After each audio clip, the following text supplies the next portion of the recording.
special guest today. Rae Radick is here. We're going to talk about a show at the Williamson County Performing Arts Center. How's it going on this Friday? A sunny Friday at that, right? Oh my goodness, the weather is beautiful here in Nashville. Sunny skies, beautiful weather. You can't ask for a better start to the weekend, right? Absolutely not. I think my favorite part of the morning is when I wake up and I push my blinds to the side and I'm like, oh, I'm greeted by the sun and the birds. It's just the best. I know we've been waking up in the dark for a while. And so it is nice that finally the sun is out at a decent time instead of like you feel like half your morning's gone and finally the sun decides to appear. Absolutely. Let's talk about you live in Nashville now, but you've been doing music for a while. Tell us about your journey to Nashville. Oh my goodness. It's been a winding road. So I've been performing since I was 3. So I've always been attracted to music. I always say music chose me. So I've been singing and dancing since I was 3.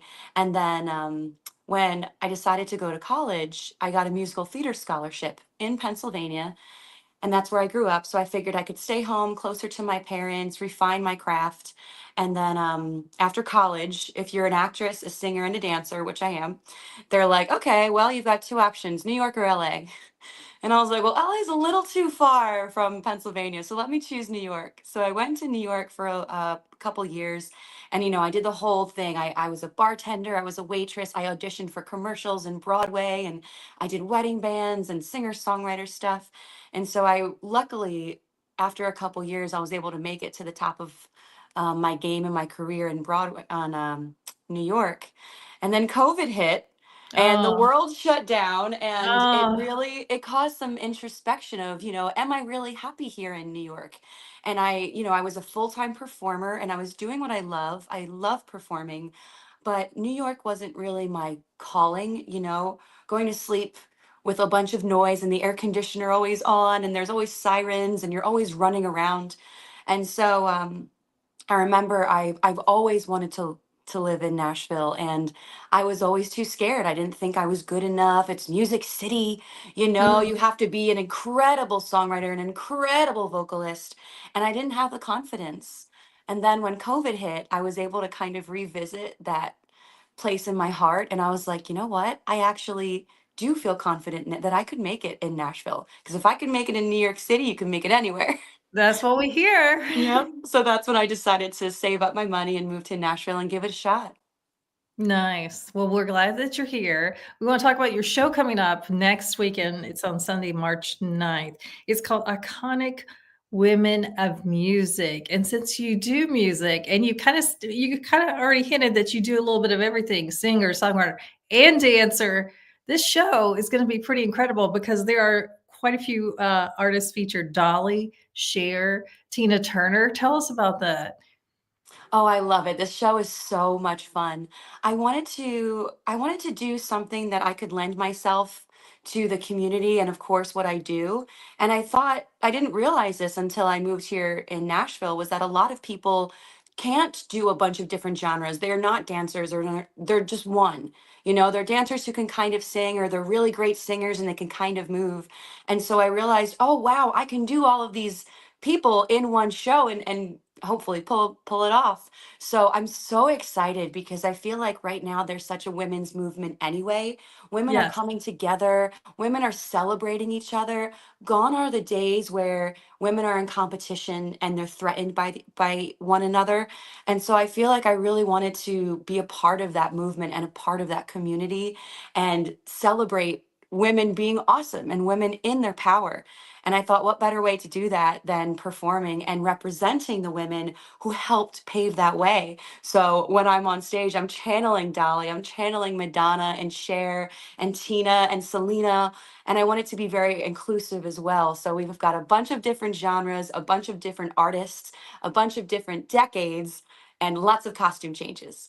Oh, wow. Okay, that has to be one of your favorite parts, the costume changes, Oh, they're because so fun. each one of these women have such a unique styling of their own. I mean, tell us, do you have a favorite? I'm sure it's hard to pick.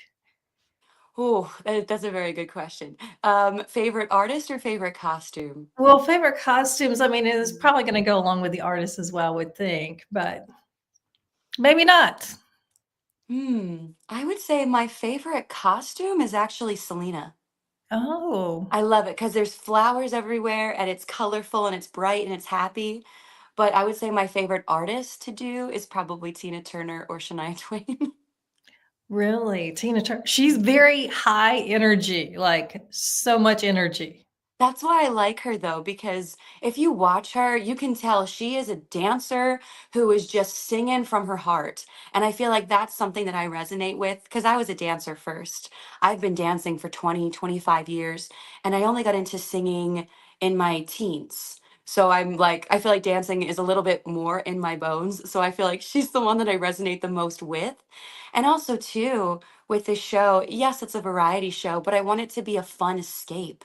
So it's not just like you sit there and you watch me sing a bunch of ballads. You know, like we're all dancing, we're all singing along. I want you to get up in your seats and move along. So it's a fun time for everyone. Yeah, tell me about, because 'cause you're the only performer in the show, correct? Yes, I have a live band behind me. But how do you transition from each artist? Because 'Cause they're like, you've got Tina Turner, we just talked about how big she is and how, what a personality she is, and then you go from Shania Twain, who's also a big personality, but it's different. So how do you make that mental shift? I'm gonna credit my acting teachers. And that's the thing too, is I always try and tell people, I'm not an impersonator. I'm honestly not trying to imitate these women. Instead, I'm trying to channel them through me, most kind of like an actor.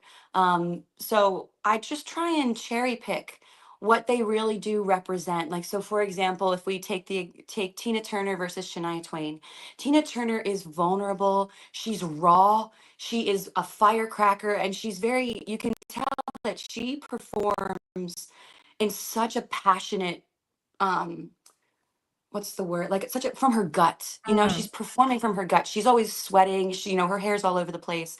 And so I kind of take those qualities and I try and incorporate that in an organic way through myself.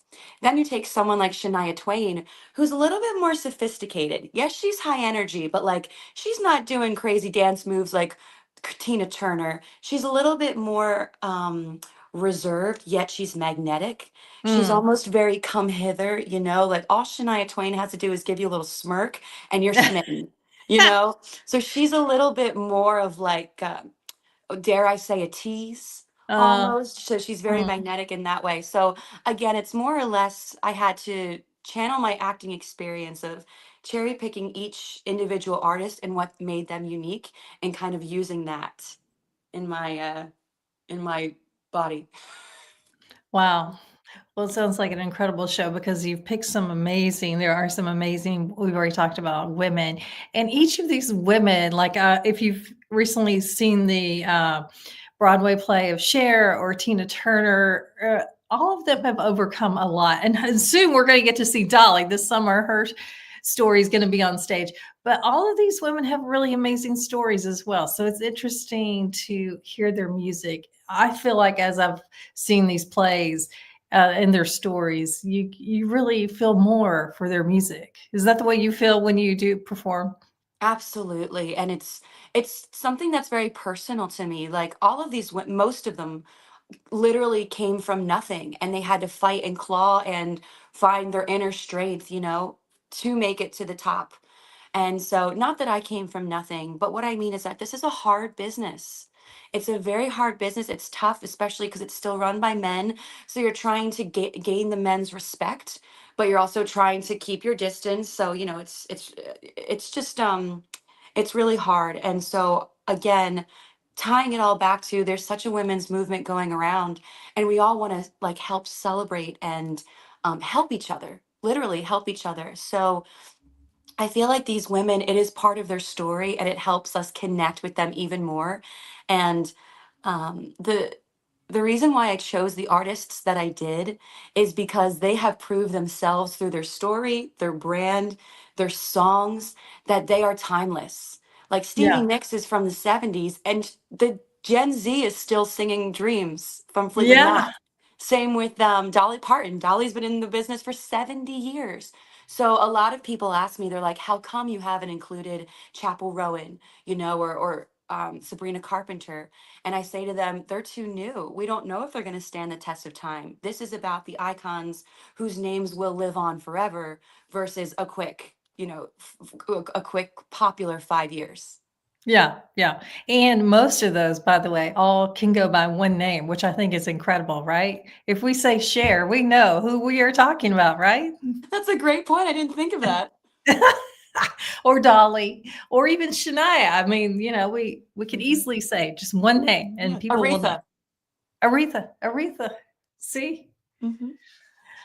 Hey, it's been great to catch up with you. Sunday, March 9th at the Williamson County Performing Arts Center. The show is still on sale. You can get tickets. We'll put a link in here to the tickets and you guys go see it because just talking about it makes me want to go see it now, but I got to wait a whole week. It's a fun show. I cannot wait for everyone to see it. It's definitely something that we love to do, and watching everybody else enjoy it with us is just the best feeling. All right, we'll see you soon. Thanks, everybody.